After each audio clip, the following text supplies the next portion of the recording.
اب ہم بتاتے ہیں مرزا صاحب کہ آپ نے کتنی کلا بازیاں کھائی ہیں فہم سلف کے حوالے سے. فہم سلف جو ہم نے لفظ بولا تھا نا سلف صالحین کا فہم، اور ادھر آپ نے کہا تھا بابے لفظ لگا دیا اپنی طرف سے، تو سلف صالحین کا جو فہم ہے فہم سلف، اس کا کیا سٹیٹس ہے آپ کے نزدیک؟ اس میں کتنی کلا بازیاں آپ نے کھائی ہیں آج تک؟ ہم بتاتے ہیں کہ صحابہ کرام کے حوالے سے مرزا صاحب نے کہا کہ صحابہ کا فہم جو ہے وہ نبی کریم صلی اللہ علیہ وسلم کی احادیث کا دی بیسٹ فہم ہے. اکثر شیخ صاحب ایک جملہ بولتے تھے کہ 14ویں صدی کے علماء کا فہم نہیں ماننا، صحابہ تابعین اور تبع تابعین کا فہم ماننا ہے. الحمدللہ. تو صحابہ کا فہم جو ہے وہ نبی صلی اللہ علیہ وسلم کی احادیث کا دی بیسٹ فہم ہے. تو اکثر شیخ صاحب ایک جملہ بولتے تھے کہ 14ویں صدی کے علماء کا فہم نہیں ماننا، صحابہ تابعین اور تبع تابعین کا فہم ماننا ہے. الحمدللہ. یعنی شیخ زبیر علی زئی رحمۃ اللہ علیہ کی بات مرزا صاحب کوٹ کر رہے تھے اور اس بات کو الحمدللہ کہہ کے اس کی تائید بھی کر رہے ہیں اور اس کو بڑی فیورٹ بات قرار دے رہے ہیں. کیا کہ 14ویں صدی کے علماء کا فہم نہیں ماننا، صحابہ تابعین اور تبع تابعین کا فہم ماننا ہے. تو مرزا صاحب لگائے نا فتویٰ اپنے آپ پر بھی آپ کہ آپ بھی جھوٹے ہیں، آپ بھی بابی ہیں. وہی بات جو شیخ صاحب نے کی تھی صحابہ تابعین اور تبع تابعین کا فہم ماننا ہے، اس کو آپ نے بطور تعریف کے پیش کیا، اس کو آپ نے اپریشیٹ کیا تھا اور کہا الحمدللہ. کتنی اچھی بات شیخ صاحب نے کی. مرزا صاحب یہ بات آپ کو سمجھ نہیں آئی؟ اگر یہ بات آپ کو بھی سمجھ آئی تھی اور اس پر آپ نے الحمدللہ بھی کہا تھا، الحمدللہ، تو اب یہ یعنی جسے انا پرستی کہہ سکتے ہیں نا، پھر اب یہ انا پرستی کو یہی بات ہم کہہ رہے ہیں تو اس پر آپ تان و تشنیع کر رہے ہیں اور اس پر آپ اعتراض کر رہے ہیں. تو صحابہ تابعین اور تبع تابعین کا فہم ماننا ہے مرزا صاحب. 14ویں صدی کے علماء کا بھی نہیں ماننا تو آپ تو علماء کی صف کے بندے بھی نہیں، تو آپ جیسے جاہل بندے کا فہم کیسے کوئی مان لے؟ آپ نے اپنے فہم سے کتنی ایسی آیتیں جن کو تروڑ مروڑ کے ان میں تحریف کر کے پیش کر دیا. وَكُلًّا وَعَدَ اللَّهُ الْحُسْنَى، اس آیت کو آپ نے تحریف کر کے الٹیمیٹری جنت کا وعدہ کیا. وَكُلًّا وَعَدَ اللَّهُ الْحُسْنَى، لیکن نبی کی صحبت کی برکت سے الٹیمیٹلی اللہ تعالیٰ نے سب کے ساتھ اچھا وعدہ کیا ہوا ہے. الٹیمیٹلی والی تعریف کر کے آپ نے لوگوں کے سامنے پیش کی. آپ کی بات مانی جائے گی، صحابہ تابعین اور تبع تابعین کی بات مانی جائے گی. اسی طرح اور بھی بہت سارے مبالغے کے والے سے آگے بات آ رہی ہے، انشاءاللہ ہم بات کریں گے انشاءاللہ. پھر آپ کہتے ہیں پہلے 300 سال کے مسلمانوں کی گارنٹی نبی صلی اللہ علیہ وسلم نے دی ہے. ہمارے اصل اسلاف، ہمارے اصل بزرگان دین پہلے 300 سال کے مسلمان ہیں. تو پہلے 300 سال کی گارنٹی نبی صلی اللہ علیہ وسلم نے خود دی ہے. ہمارے اصل اسلاف کون ہے، ہمارے اصل بزرگان دین کون ہے؟ پہلے 300 سال. جی مرزا صاحب، آپ کے بابے اور بزرگ آپ کے بقول، یہ بھی صرف زبانی بات ہے، یہ بھی جھوٹ ہے. آپ نے اگر ان کو بزرگ مانا ہوتا، یعنی صحابہ تابعین اور تبع تابعین اور ائمہ دین 300 سال تک، امام بخاری مسلم وغیرہ بھی سارے آ جاتے ہیں. یعنی سیاستہ کے سارے مصنفین جو ہیں، اسی طرح مسند احمد، امام موطا، امام مالک، یہ سارے جو کتابیں ان ساروں کے مصنفین جو ہیں وہ سارے کے سارے 300 سال کے اندر ہی آتے ہیں. یہ مرزا صاحب نے خود ڈیٹیل سے ساری باتیں بیان کی ہوئی ہیں. تو کہتے ہیں پہلے 300 سال کے مسلمانوں کی گارنٹی نبی صلی اللہ علیہ وسلم نے دی ہے. یہی ہمارے اسلاف ہیں، ہمارے اصل بزرگان دین یہی ہیں. مرزا صاحب جب ہم یہی کہیں کہ ان اصل بزرگان دین جو ہیں، ان اصل اسلاف کی بات آپ نے ماننی ہے، قرآن و سنت کا جو مفہوم انہوں نے بیان کیا ہے وہی ماننا ہے، پھر ہم بابوں کی تقلید کی دعوت کیسے دیتے ہیں مرزا صاحب؟ خود آپ یہ بات کہہ رہے ہیں مرزا صاحب، اور پھر یہیں پہ بس نہیں ہے. آگے کہتے ہیں ہم پرانوں کو مانتے ہیں، درمیانوں کو نہیں مانتے. اور آگے کہتے ہیں نہ میں بابی نہ میں بابی، نہ نئے بابے نہ درمیانے، پہلے 300 سال کے بابوں کو ماننے والا ہوں. ان کی گارنٹی نبی علیہ السلام نے دی ہے. امام ترمذی نے اسپیشل باب باندھا ہے کہ پہلے 300 سال کے لوگوں کی گارنٹی نبی علیہ السلام نے دی ہے. ان لوگوں کی بات کریں تو ہم پرانوں کو مانتے ہیں، درمیانوں کو نہیں مانتے. نہ میں وابی تو نہ میں بابی، نہ میں بابوں کا ماننے والا اور نہ میں یہ جو آپ نے ایک سو کالڈ اپنے زوم میں گالی بنائی ہے، ہم مسلمان ہیں. اسی طریقے سے نہ میں نویں دا مننے والا نہ میں درمیانے دا مننے والا، میں صرف پرانے دا مننے والا. اور پرانے تو والے نہیں، پرانے وہ جو واقعی پرانے جن کو نبی علیہ السلام نے کہا ہے پہلے 300 سال صحابہ تابعین تبع تابعین. اور اس حدیث پہ یہ بخاری مسلم میں ترمذی میں امام ترمذی نے باقاعدہ باب باندھا ہے کہ پہلے 300 سال کے مسلمانوں کی گارنٹی نبی علیہ السلام نے دی ہے. ٹھیک ہے نا, اس حوالے سے انہوں نے ایک باب بھی باندھا. تو انہی کی بات ہم نے کی تھی, صحابہ تابعین تبع تابعین اور ائمہ دین. انہی کو ہم نے کہا کہ ان کا فہم معتبر ہے اور ان کے خلاف ہم نے کسی کی بات نہیں ماننی ہے, تو اس کو آپ نے بابوں کی طرف دعوت قرار دے دیا.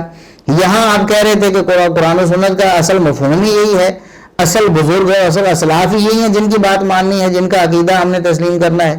میرے صاحب یہ منافقت کیوں ہے؟ آپ بولیں تو حق ہو جائے, ہم بولیں تو بابوں کی طرف دعوت ہو جائے. اپنے آپ کو بھی کہیں کہ میں بابی ہوں, اور کہیں میں جھوٹ بولا کرتا تھا 300 سال کے بابوں کی طرف دعوت دے کے. اور پھر مجھے صاحب آپ نے کہا, اسی لیے میں کہتا ہوں کہ صحابہ کے فہم کے بغیر کتاب و سنت کو لے کر نہیں چلنا, غیر مقلد نہیں بننا, مقلد تو بننا ہی نہیں, غیر مقلد بھی نہیں بننا, متبع سنت بننا ہے. متبع سنت یہ ہے کہ کتاب و سنت کو سلف کے فہم کے مطابق, صحابہ کے فہم کے مطابق سمجھنا. تو اس لیے میں کہتا ہوں کہ یعنی صحابہ کے فہم کے بغیر کتاب و سنت کو لے کے نہیں چلنا, یعنی غیر مقلد نہیں بننا. آپ نے مقلد تو بننا ہی نہیں نا, غیر مقلد بھی نہیں بننا, متبع سنت بننا ہے. اور متبع سنت یہ ہے کہ کتاب و سنت کو سلف کے فہم کے مطابق, صحابہ کرام کے فہم کے مطابق سمجھنا. میرے صاحب جب آپ نے یہ بولا تھا اس وقت آپ بابی تھے, قرآن و سنت کا انکار کرنے والے تھے. پھر شرم کرنی چاہیے نا آپ کو, لوگوں پر اعتراض, جھوٹے اعتراض کرتے ہوئے. یہ کوئی اعتراض والی بات تھی جس پر آپ نے اعتراض کیا ہے؟ اتنی آپ کے خلاف ویڈیوز موجود ہیں, دلائل موجود ہیں, احادیث, قرآن کی آیات, اور خیانتیں آپ کی, آپ کے جھوٹ, آپ کی تحریفیں, سارا کچھ موجود ہے. سب کچھ چھوڑ کے آپ نے اس بات پہ اعتراض کیا ہے جو کہ بنتا ہی نہیں ہے. خود آپ کا بھی وہی موقف تھا. اور اب دیکھیں اب کلا بازیاں کیسے ہیں. پہلے صحابہ تابعین تبع تابعین اور ائمہ, یعنی 300 سال. امام ترمذی رحمۃ اللہ علیہ بھی اس میں شامل, امام بخاری مسلم بھی شامل, ابو داؤد ترمذی نسائی ابن ماجہ سب شامل, امام احمد بن حنبل, امام مالک شامل, سب شامل تھے. 300 سال ان کی گارنٹی نبی علیہ السلام نے دی تھی. اور میرے صاحب اب وہ گارنٹی کے ختم ہو گئی ہے. اور جس حدیث سے گارنٹی آپ لیتے تھے وہ حدیث اب کوئی ضعیف ہو گئی ہے, یہ منسوخ ہو گئی ہے. خدا کا خوف کریں مرزا صاحب, کیا طریقہ آپ نے بنایا ہوا ہے؟ کس طرح جھوٹ بول کے آپ لوگوں کو کب تک گمراہ کریں گے؟ آپ خود کہتے ہیں کہ عوام گھاس نہیں کھاتی, تو آپ کیا سمجھتے ہیں کہ عوام گھاس کھاتی ہے؟ وہ چند ایک ہوں گے جو گھاس کھاتے ہوں گے آپ کے لیکچر سن کر. اب الحمدللہ بہت سے لوگ, اکثر لوگوں نے الحمدللہ گھاس کھانی چھوڑ دی ہے. اب الحمدللہ وہ حق اور باطل میں فرق کر رہے ہیں. اب مرزا صاحب کیا, اب دیکھیں نا تبدیلی آتی ہے مرزا صاحب میں. انہوں نے دیکھا نا کہ یہ صحابہ تابعین تبع تابعین اور ائمہ دین 300 سال کے مسلمانوں کو لے کر, ان کے عقیدے اور منہج کو لے کر میں صحابہ پر تان نہیں کر سکتا, اسی طرح میں گمراہ کن نظریات اور عقائد نہیں بنا سکتا, اس لیے جان چھڑانی ہوگی. اب کیا کہتے ہیں؟ کہتے ہیں سلف ہمارے سامنے موجود ہوں تو ہم ان سے علمی اختلاف بھی کر سکتے ہیں کہ یہ لکھا ہوا ہے, اور واللہ ہمارے سامنے موجود ہوں ہم ان سے علمی اختلاف بھی کر سکتے ہیں کہ سر یہ تو یہ لکھا ہوا ہے. کہتے ہیں کہ ہم سلف کو دکھا سکتے ہیں کہ یہ قرآن کی آیت ہے, ہم نہیں آپ کی بات مانتے. سلف صالحین کو ہم بتائیں گے کہ قرآن کی آیتیں یہ کہتی ہیں. دیکھیں یہ جاہل لوگ بتائیں گے سلف صالحین کو, صحابہ تابعین تبع تابعین اور ائمہ دین کو یہ بتائیں گے کہ دیکھو قرآن میں یہ لکھا ہے, حدیث میں لکھا ہے, آپ سب کو سمجھ نہیں آئی, مجھے سمجھ آ گئی ہے. اچھا اب کیا کہتے ہیں, لیکن اس سلف سے مراد بعد والے تابعین تبع تابعین اور ائمہ دین ہیں, صحابہ نہیں ہیں. کہتے ہیں صحابہ سے اختلاف نہیں کر سکتے, بعد والوں سے کر سکتے. اور تو تابعین سب کا ایک موقف ہو, تبع تابعین کا, ائمہ دین کا سب کا ایک ہی موقف ہو, مرزا صاحب اس کے خلاف الٹ موقف اپنا سکتے ہیں. صرف صحابہ کو انہوں نے رعایت دے دی ہے, وہ بھی ہم دیکھتے ہیں آگے جا کر کہ اصل حقیقت کیا ہے. یہ بھی جھوٹ ہے میرا. کہتے ہیں کہ صحابہ کا تو سورس آف نالج نبی علیہ السلام ہے, دین تو صحابہ ہی حجت ہیں, انہی کا فہم حجت ہے. لیکن اس سلف سے مراد میں تابعین تبع تابعین اور بعد کے لوگ لے رہا ہوں, صحابہ نہیں. صحابہ کا تو سورس آف نالج نبی علیہ السلام تھے. صحابہ کرام نبی علیہ السلام کے جو ریفرنس سے بیان کرتے تھے, وہ ظاہر دین تو صحابہ ہی حجت ہے دین کے اندر, انہی کا فہم لیا جائے گا. دیکھا آپ نے, پہلے 300 سال کے مسلمانوں کی گارنٹی تھی, صحابہ تابعین تبع تابعین کی گارنٹی تھی, اب صرف صحابہ کی گارنٹی رہ گئی ہے. باقی سب جو ان سے مرزا صاحب کہتے ہیں ہم ان کو بتائیں گے دین, ہم انہیں سکھائیں گے. البتہ صحابہ سے جو وہ سکھائیں گے سیکھ لیں گے، لیکن یہ بھی جھوٹ ہم آگے بتاتے ہیں۔ اب انہوں نے کیا کیا، اس کے تھوڑی دیر بعد بالکل معاملہ ہی صاف کر دیا، دیکھا صحابہ بھی میرے گمراہ کن عقائد کے راہ میں رکاوٹ ہیں، لہذا صحابہ کا بھی معاملہ صاف کر دو۔ اب کیا کہا انہوں نے، کہتے ہیں پھر سلف کا راگ الاپتے رہنا۔ جب آیا نا مسئلہ اللہ کہاں ہے، اللہ رب العزت کی ذات عرش پہ ہے، اور جو آیات جن سے یہ معلوم ہوتا ہے اللہ رب العزت ہمارے ساتھ ہے، ان سے مراد اللہ رب العزت کا علم ہمارے ساتھ ہے، اللہ کی قدرت ہمارے ساتھ ہے۔ تو علم و قدرت کی تعویل جو کرنی ہے سلف صالحین نے کی ہے، تو اس کے بارے میں کیا کہتے ہیں مرزا صاحب؟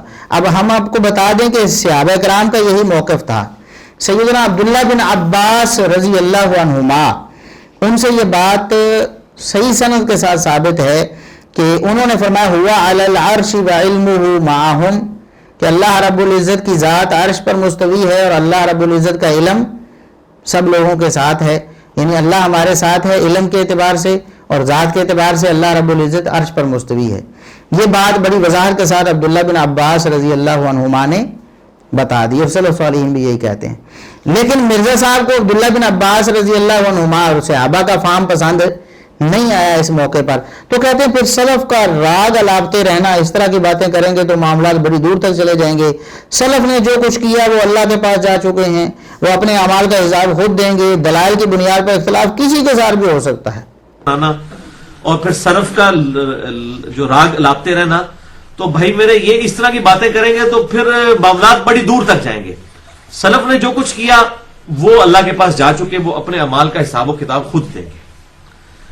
دلائل کی بنیاد کے اوپر اختلاف کسی کے ساتھ بھی ہو سکتا ہے، یعنی صحابہ بھی گئے، صحابہ کو بھی یہ دلائل دکھائیں گے، عبداللہ بن عباس کو یہ بتائیں گے کہ قرآن میں تو یہ لکھا اور آپ کچھ اور بتا رہے ہیں، نعوذ باللہ۔ قرآن عبداللہ بن عباس نے نہیں پڑھا تھا۔ عبداللہ بن عباس قرآن پڑھ کے، نبی پاک صلی اللہ علیہ وسلم سے قرآن سیکھ کے، ترجمان القرآن بن کے، نبی پاک صلی اللہ علیہ وسلم کی دعائیں لے کے، قرآن فہمی کے حوالے سے وہ فرماتے ہیں کہ اللہ رب العزت جو بندوں کے ساتھ ہونے کی بات ہے تو اس سے مراد اللہ کا علم بندوں کے ساتھ ہوتا ہے، ذات نہیں۔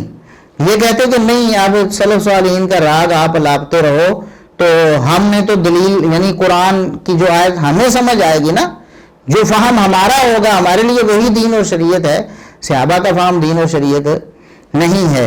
تو مرزا صاحب اب صحابہ بھی گئے، صحابہ بھی گئے